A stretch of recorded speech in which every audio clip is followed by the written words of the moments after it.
This morning we've been at the memorial service in Grantham. It was a private and intimate service for the community here to commemorate or to mark the 1 year anniversary and to remember the people who were lost here. It was a year ago today that a superstorm swept in over this area. It dumped 100 millimetres an hour of water into Toowoomba, created a raging torrent through the city centre there, and then an even more ferocious storm opened up over the Lockyer Valley and dumped 130 millimetres of water, along with the water that was pouring off the Great Dividing Range.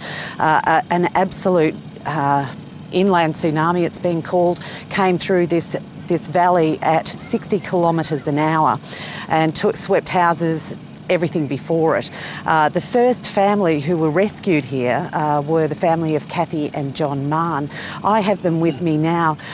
Kathy and John, you were the first family to be airlifted out. Can you tell me what happened? Did you get any sort of warning that something was happening? The only warning we really got was from our daughter down in Brisbane. She rang and said to Kathy, "Look, Mum, get high. Toowoomba's flooded and you've got a wall of water coming your way." And we really didn't believe Rochelle. I mean, we really got to thank her that we were here, because we would probably be downtown watching the old Sandy Creek come up at that time. And she rang back and said, "Mum, will you listen to me? It's true." So did you then move? After she started screaming at me, she said, "Mum, you're not listening," and I said, "Yes, I am." And she said, "Mum, you aren't listening," and she started screaming. It was just unreal how it just filled the house. You just can't imagine how quick the water came. I mean, I just saw this brown looking mud just coming across the flat, about a metre high. Didn't really look like water, and I just shouted out, "Look, everyone get inside, it's coming." And at that stage I still thought we were higher than the 74 mark. I still thought we'd be safe, till it started coming through the front door, and I went to get some towels, and so did my daughter, and by the time we got there it was up nearly over our ankles, and I knew then I couldn't save the house. It was to save the family, and I just shouted out and said, "Look, everyone get in the kitchen." And by the time I'd walked about 20 paces to the kitchen, I was already up to my waist. Yeah, we were sort of ready to move, and then all of a sudden Rochelle rang back and she said, "Mum, the choppers are coming, and, get on the roof if you can." So that's when we thought, oh, we've got to get on the roof. So most people would, sort of struggle to imagine what it would have felt like to really be ringing and saying your final goodbyes. It was hard, because I actually said to Rochelle, "Look, we love you all, and tell the family we love you, but you'll probably find us in the kitchen at that time," because we thought we were gone. And you had your little grandchildren with you. I just can't imagine. And I just didn't want them. They were unbelievable. We've had our actually. life, but I didn't want to see the two little boys go. They've had no life.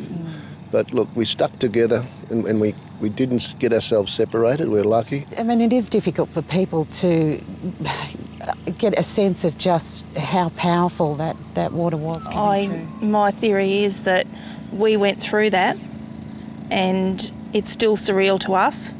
So it must be very hard for anybody else to imagine what it was really like, because to us it doesn't even seem real still. I've never seen anything with the same force. Nothing. No. It's just amazing.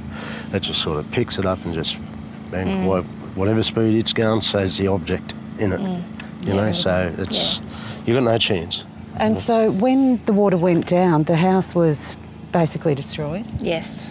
Totally. Yeah. And the funny thing about it, we took us 6 months to renovate it the first time, and we lived in it for 6 months, and we believe we lost it in 6 minutes. So, and now here we are doing it all again, and we've got to gut the whole place because it just destroyed everything. Yeah. It's been a tough year. Oh, it has, and today sort of just makes you realise, how tough it has been, It's a big day today. Yeah. But we've got to try and keep going on. You can't give up. Is that the sense of the community, Janet? I think so, on a whole. It is, definitely. You have to just keep pushing on. Now, I understand, we're at the base of the Great Dividing Range here. On this occasion, 7 catchments flooded at the same time. that was the problem. You know, essentially the heavy rain fell along the escarpment.